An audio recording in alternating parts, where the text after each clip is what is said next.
Le monde n'est pas juste. Et si tu es honnête avec toi-même, tu le sais déjà. Tu l'as vu de tes propres yeux. Tu l'as ressenti dans ta propre vie. Un homme travaille du matin au soir. Il sacrifie sa santé, son temps, sa famille. Il fait tout ce qu'on lui a appris comme étant pravilnoya. Et à la fin, il survit à peine. Un autre homme semble presque ne rien faire. Et pourtant, l'argent vient à lui sans effort. Pas parce qu'il est plus gentil, pas parce qu'il est moralement supérieur, et certainement pas parce qu'il travaille plus dur. À ce moment-là, la plupart des gens choisissent un mensonge confortable. Je n'ai prosta pas eu de chance. Ce mensonge est dangereux. Il enlève la responsabilité, il apaise, et il te laisse exactement là où tu es. La vérité est bien plus brutale. Les riches et les pauvres ne vivent pas seulement dans des conditions différentes. Ils vivent selon des règles différentes. Ils jouent à des jeux différents. Pendant que la majorité essaie d'être honnête, travailleuse et correcte, une minorité froide et stratégique suit sans sentiment les lois du pouvoir et du contrôle. Si la richesse venait du travail acharné, les travailleurs les plus durs du monde domineraient aujourd'hui. Les mineurs, les paysans, les ouvriers dirigeraient les pays. Mais ce n'est pas le cas. Pourquoi ? Parce que le travail n'est pas du pouvoir. Le travail est un outil pour ceux qui contrôlent déjà le pouvoir. Niccolò Machiavel écrivait que les hommes jugent plus avec les yeux qu'avec l'esprit, car tous peuvent voir, mais peu comprennent. Le monde moderne est bâti sur cette incompréhension. Il existe une règle, une seule, si simple qu'on l'ignore, si évidente qu'on ne la prend pas au sérieux. Et pourtant, elle trace une ligne sanglante entre ceux qui lutteront toute leur vie et ceux qui finiront par contrôler la réalité. Ne vends jamais ton temps contre de l'argent. Ce n'est pas une métaphore, ce n'est pas de la motivation, ce n'est pas une jolie phrase. C'est une loi. Et chaque fois que tu la brises, tu mets volontairement des chaînes sans serrure, sans gardien, sans violence. Des chaînes que tu appelles travail, sécurité et vie normale. Réfléchis-y. Le temps est la seule ressource que tu ne récupéreras jamais. L'argent peut être perdu et regagné. La réputation peut être détruite et reconstruite. Le pouvoir peut tomber et revenir. Le temps disparaît pour toujours. Et pourtant, des milliards de personnes se lèvent chaque matin pour le vendre morceau par morceau, heure par heure, année après année. Machiavel comprenait que le monde ne récompense pas la vertu, mais le contrôle. Et appliqué à l'argent, cette vérité devient évidente. Le système n'a jamais été conçu pour te rendre libre. Il a été conçu pour te rendre utile. Imagine deux hommes. Le premier se réveille avec un réveil. Il se presse dans le trafic. Il suit des instructions. 8, 10, 12 heures par jour, il vend son attention, son énergie et sa présence. À la fin, il reçoit juste assez pour revenir demain. S'il est fatigué, personne ne s'en soucie. S'il est malade, l'argent s'arrête. S'il disparaît, il est remplacé. Ce n'est pas un emploi, c'est une existence louée. Le second homme ne se lève peut-être même pas tôt. Il n'apparaît jamais là où l'argent est créé. Il ne connaît peut-être même pas les noms de ceux qui produisent la valeur pour lui. Et pourtant, l'argent continue d'arriver, le jour la nuit, les jours fériés, pendant qu'il dort. Pourquoi ? Parce qu'il ne vend pas son temps. Il possède la source. Machiavel écrivait qu'un dirigeant qui possède des forteresses ne craint aucun siège. Dans le monde moderne, les forteresses sont des actifs, des systèmes, des flux financiers qui fonctionnent sans toi. L'homme pauvre vend des fragments de sa vie. L'homme riche ne vend rien. Il construit. Et voici le moment le plus dangereux. La plupart des gens entendent cela et disent « Oui, je le sais ». Mais le savoir sans application est une illusion. Machiavel méprisait les observateurs passifs. Il ne respectait que ceux qui agissaient, même s'ils échouaient. Car l'échec enseigne le pouvoir, tandis que l'immobilité enseigne le confort. L'histoire est remplie de dynasties nées non du travail, mais du contrôle. Les marchands vénitiens ne portaient pas les marchandises, ils contrôlaient les routes. Les banquiers florentins ne cultivaient pas les champs, ils contrôlaient les dettes. Les magnats du pétrole ne creusaient pas à la main, ils possédaient les terres et les droits. Les milliardaires modernes ne sont pas différents. Ils possèdent des plateformes, des algorithmes, la propriété intellectuelle, l'attention. Tant que tu crois que le travail honnête sera un jour récompensé, tu restes prévisible, sûr, inoffensif. Machiavel savait que la forme de contrôle la plus efficace consiste à faire croire aux gens qu'ils sont libres. Le salariat est une invention brillante. Il crée l'illusion du choix, l'illusion du progrès, l'illusion du mouvement. Pose-toi une seule question. Que se passe-t-il avec ton revenu si tu arrêtes de travailler demain ? S'il disparaît, tu ne possèdes rien. Tu vis dans le système de quelqu'un d'autre. C'est ici que se trouve la décision. Soit tu continues à vendre ton temps et tu te rassures avec la sécurité, soit tu commences à construire quelque chose qui fonctionne sans toi. Il n'existe pas de troisième voie. Le pouvoir a toujours appartenu à ceux qui contrôlent les ressources. Et aujourd'hui, la ressource la plus précieuse n'est ni le pétrole ni l'or. C'est le temps des autres. Pendant que tu donnes le tien, quelqu'un d'autre le collecte, l'organise et le transforme en une machine qui le servira pendant des décennies. N'y pense pas demain, ne le reporte pas. Chaque seconde pendant laquelle tu entends ces mots est déjà passée. La seule question est, à qui appartient-elle ? Ce n'est que le début. Comprendre la première règle ne te rend pas libre. Elle t'ouvre seulement les yeux. Ce qui vient ensuite est plus froid, plus profond, plus inconfortable.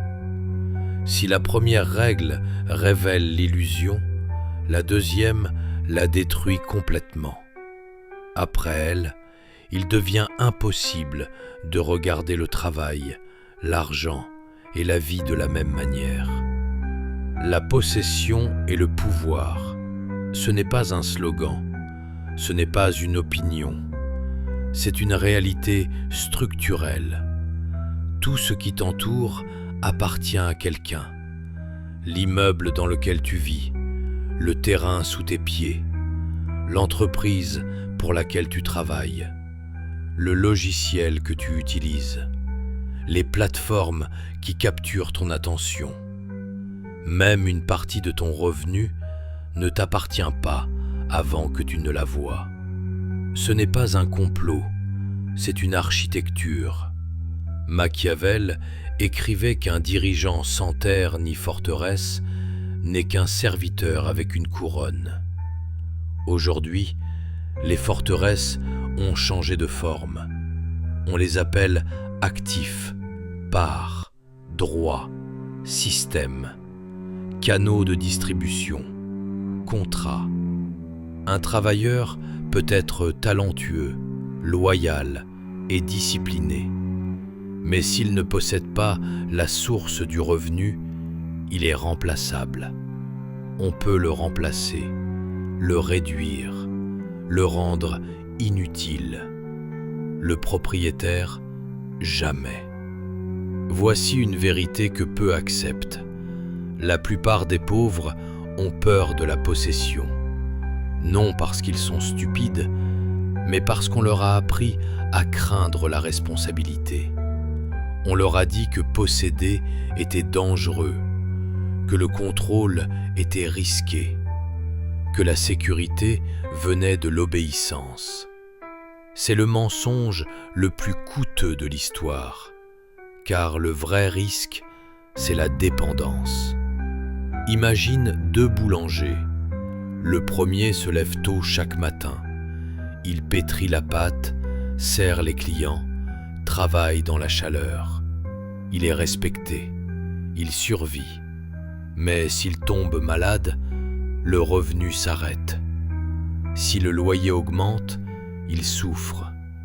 Si le marché change, il s'effondre.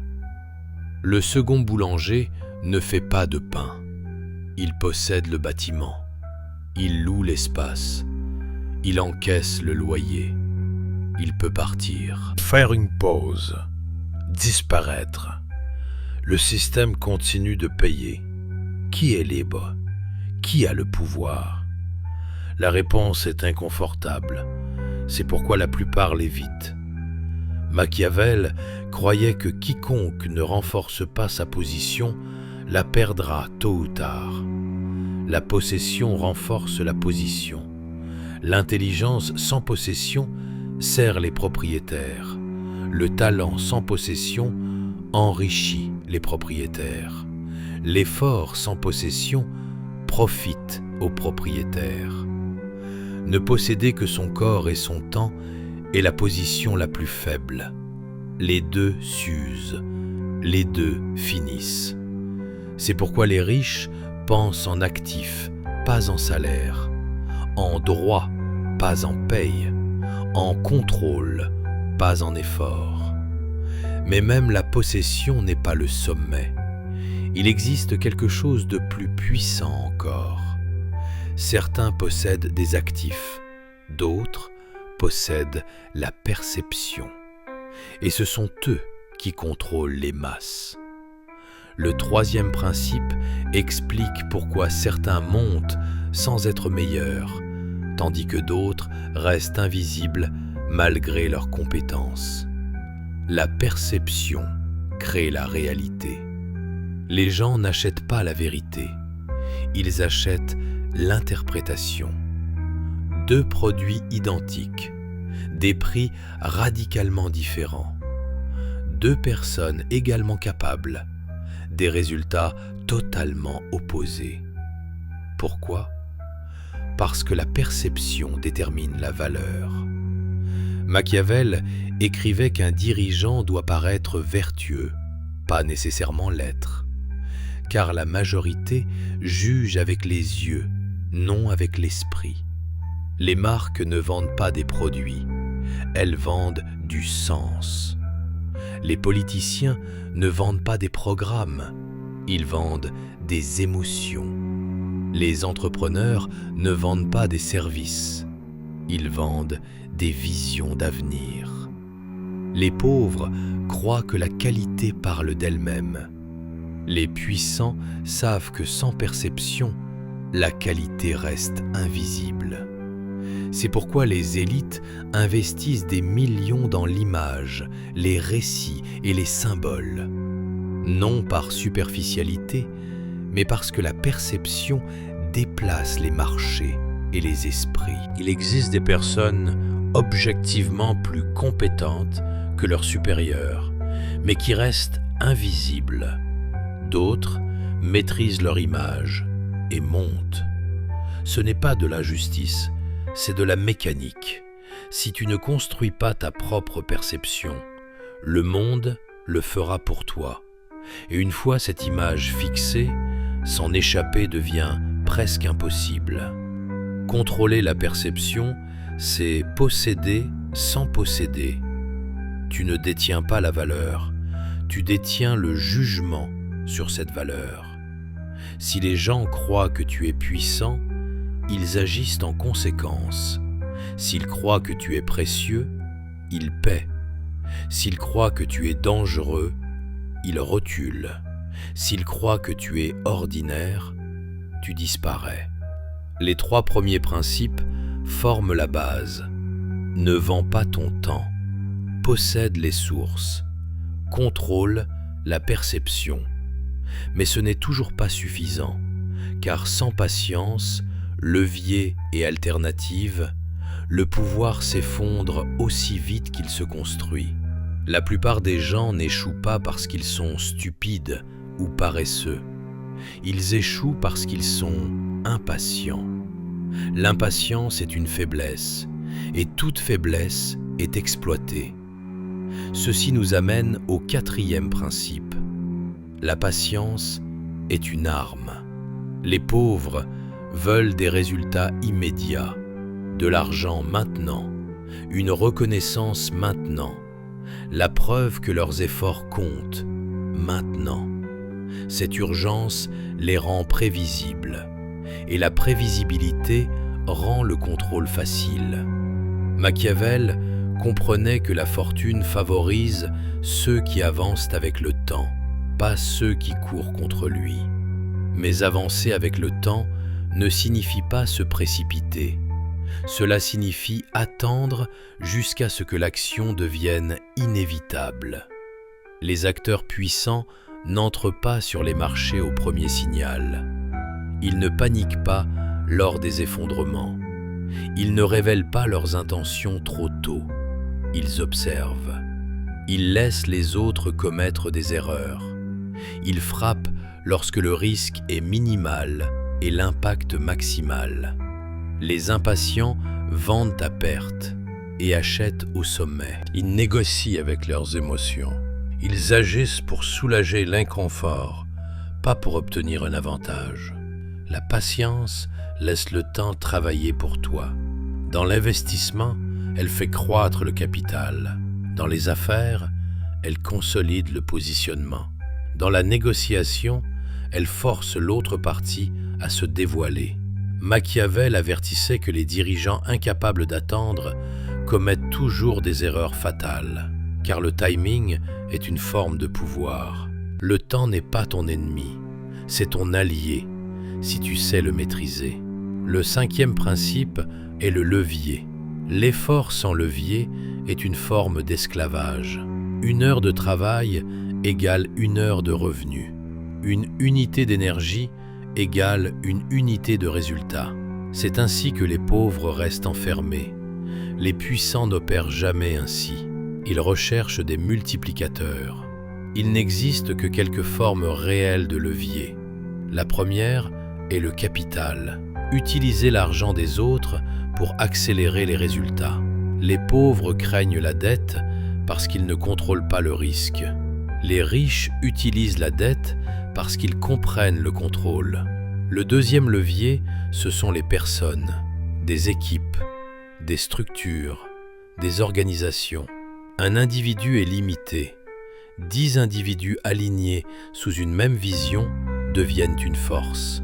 Le 3e levier est la technologie. Des systèmes qui fonctionnent sans fatigue, sans émotion et sans pause. Le code ne dort pas. L'automatisation ne doute pas. Machiavel écrivait que la force d'un dirigeant ne se mesure pas à sa propre puissance, mais à la puissance qu'il peut mobiliser. C'est cela, le levier. Sans levier, l'effort t'épuise. Avec levier, l'effort te multiplie. Les pauvres sont fiers de tout faire seuls. Les puissants savent que l'isolement perd toujours face à l'organisation. Le 6e principe est la substitution. La dépendance et fragilité. Une seule source de revenus, une seule compétence, un seul employeur, un seul marché. Qu'ils disparaissent, et tout s'effondre. Les puissants ne permettent jamais cela. Ils construisent des alternatives à l'avance, des revenus secondaires, des réseaux parallèles, des chemins multiples vers l'avenir. Machiavel conseillait aux dirigeants de toujours maintenir des alliances et des voies de sortie, car celui qui n'a pas d'option doit accepter toutes les conditions. La substitution crée la liberté. Quand tu as des options, tu ne supplies pas, tu choisis. C'est pourquoi les pauvres tolèrent de mauvaises conditions et les puissants s'en vont, non parce qu'ils sont plus courageux, mais parce qu'ils sont préparés. Ces trois principes sont indissociables. La patience attend le moment. Le levier amplifie le coup. La substitution garantit la survie en cas d'échec. C'est la domination à long terme. Mais il existe un niveau encore supérieur, là où l'argent devient secondaire, là où le contrôle remplace la concurrence. Les prochains principes sont inconfortables. Ils détruisent les illusions morales. Ils révèlent comment les systèmes sont réellement gouvernés. C'est ici que Machiavel devient impossible à ignorer. La plupart des gens passent toute leur vie à jouer à un jeu qu'ils n'ont pas conçu, puis s'étonnent de toujours perdre. Ils suivent des règles qu'ils n'ont jamais écrites. Ils rivalisent sur un terrain qui ne leur appartient pas. Et pourtant, ils espèrent l'équité. Cet espoir est de la naïveté. Et la naïveté est toujours punie. Le 7e principe est simple et brutal. Contrôle le jeu. Ne te contente pas d'y jouer. Les pauvres jouent. Les puissants construisent l'arène. Regarde un casino. Les joueurs arrivent pleins d'espoir. Ils calculent des probabilités. Ils élaborent des stratégies. Ils croient que l'intelligence ou la chance les sauvera. Ils ignorent un fait essentiel. Ils n'ont pas écrit les règles. La maison gagne toujours, non parce qu'elle est plus intelligente que chaque joueur, mais parce qu'elle contrôle la structure. Machiavel avertissait que combattre selon les conditions de l'ennemi mène rapidement à la défaite. Le vrai pouvoir commence quand tu définis les limites. Dans les affaires, cela signifie posséder des plateformes plutôt que d'y participer. Dans la carrière, cela signifie créer des positions irremplaçables. Dans la vie, cela signifie choisir des environnements au lieu de s'adapter à tout. Les pauvres se plaignent que le système est truqué. Les puissants comprennent que chaque système sert son architecte. C'est pourquoi les élites influencent les lois. Pourquoi les entreprises imposent des standards? Pourquoi les plateformes contrôlent l'accès? Ils ne se battent pas pour le prix. Ils décident qui a le droit de jouer. Si tu n'influences pas les règles, tu seras toujours remplaçable. Le 8e principe est celui que la plupart rejettent instinctivement. Exploite la faiblesse sans hésitation. Ce principe détruit l'illusion de la bonté et de la justice. Mais les illusions ne construisent pas le pouvoir. Machiavel était clair, le pouvoir se maintient non par la clémence, mais par l'action décisive pendant que les autres hésitent. La faiblesse est partout, chez les individus, sur les marchés, dans les systèmes, dans les États. La question n'est jamais de savoir si la faiblesse existe, mais qui la voit en premier. Chaque grande fortune est née d'un manque, d'une peur, d'un désir non satisfait. Les pauvres voient les problèmes et détournent le regard. Les puissants voient les problèmes et les transforment en leviers. Ce n'est pas de la cruauté, c'est de la concurrence.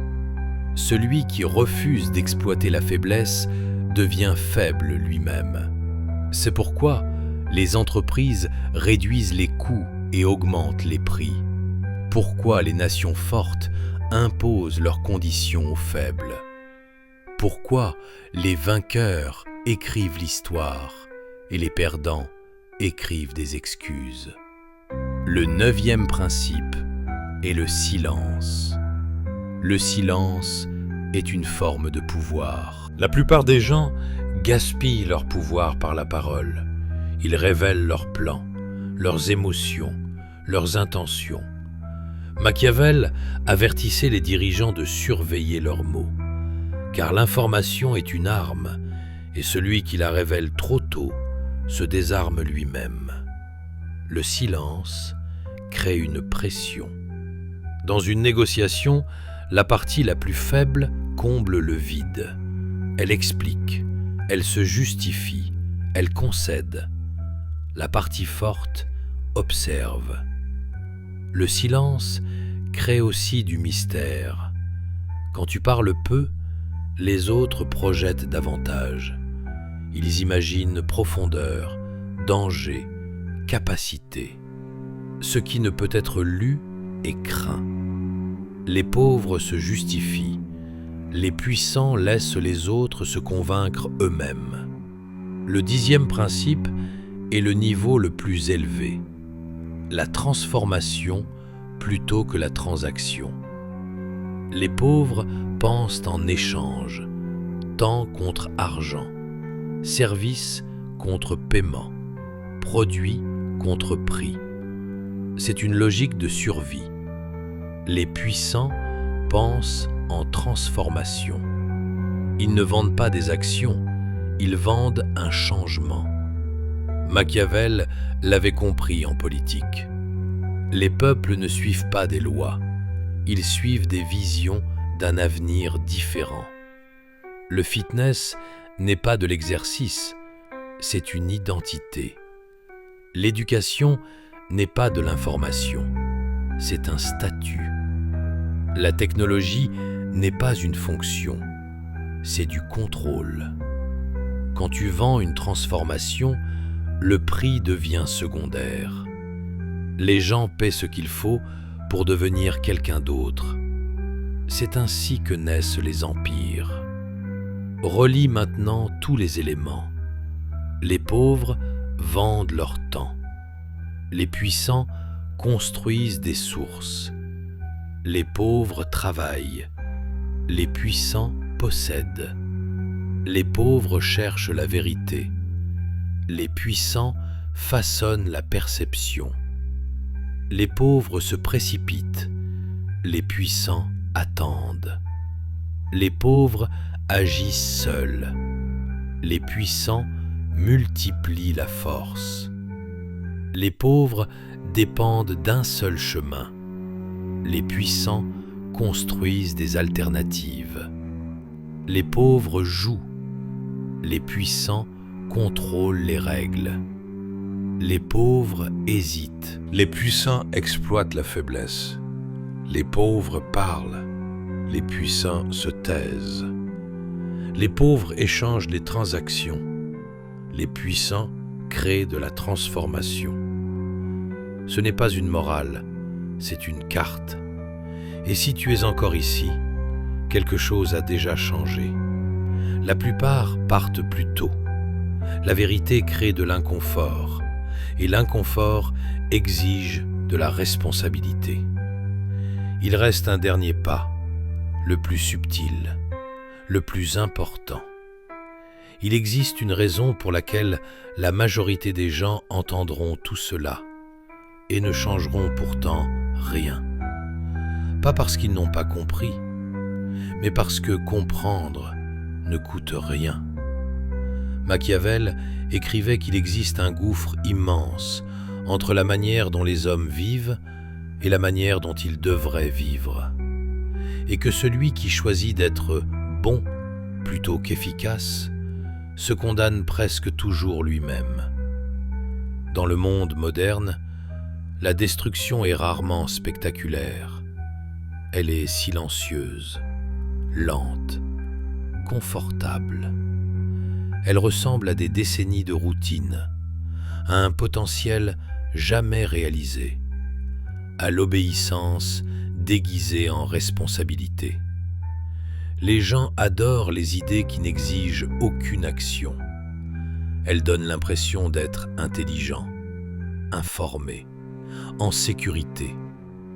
C'est pourquoi la plupart consomment la connaissance comme un divertissement, intéressant, provoquant, puis oublié. Et c'est exactement pour cela qu'ils restent là où ils sont. La richesse et le pouvoir ne viennent jamais à ceux qui sont d'accord.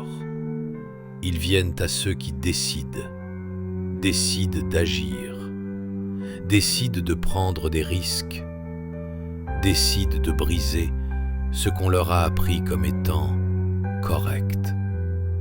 Soyons honnêtes, si tu échanges encore ton temps contre de l'argent, tu es dépendant. Si tu ne possèdes pas d'actifs, tu es exposé. Si tu ne contrôles pas la perception, tu es sous-évalué. Si tu te précipites, tu es manipulé. Si tu n'as aucun levier, tu es faible. Si tu n'as pas d'alternative, tu es prisonnier. Si tu joues selon les règles des autres, tu es remplaçable. Ce n'est pas un jugement, c'est un diagnostic. Machiavel n'écrivait pas pour les masses. Il écrivait pour ceux qui osaient regarder la réalité sans illusions réconfortantes. La majorité préfère un mensonge agréable. Quelques-uns choisissent une vérité dangereuse. Et ce sont toujours ces quelques-uns qui gouvernent. Pendant que tu écoutais, quelque chose d'important s'est produit. Soit tu as ressenti une résistance, soit un accord. Et la résistance est la clé. Si ces idées t'ont irrité, c'est qu'elles ont menacé une ancienne identité. Si tu as ressenti de la peur, c'est que tu as vu le prix de l'immobilité. Si tu as ressenti de la tension, c'est que tu te tiens au seuil du changement. La psychologie est simple. Les gens défendent ce à quoi ils s'identifient. Si ce contenu t'a dérangé, c'est parce qu'il attaque la personne que tu refuses de rester. Il ne reste maintenant qu'une seule question. Que vas-tu faire ensuite? Car la connaissance sans action est une trahison envers soi-même. À partir de ce moment, tu ne peux plus dire « je ne savais pas ». Tu sais. Et si tu retournes au même schéma, tu le feras consciemment. Machiavel l'aurait dit sans détour. La fortune favorise les audacieux et détruit les hésitants. Cette chaîne n'est pas pour tout le monde. Elle est pour ceux qui veulent cesser d'être des pions sur l'échiquier et commencer à voir l'échiquier lui-même. Chaque vidéo ici ajoute une couche, un outil, une arme mentale.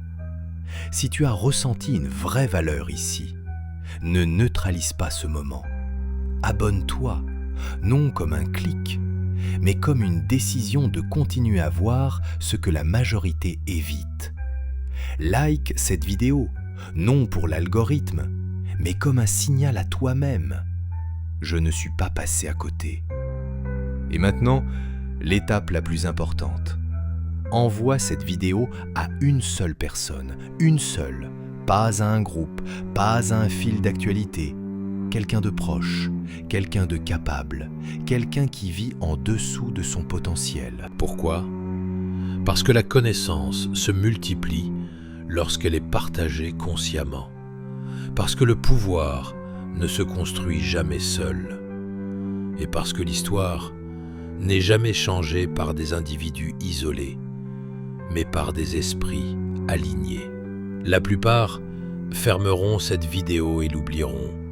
Certains y réfléchiront. Quelques-uns réorganiseront leur manière de penser, de choisir et d'agir. La question n'est pas qui tu es maintenant. La question est qui tu décides de devenir après ce moment. Le monde ne sera jamais juste. mais il peut devenir le tien.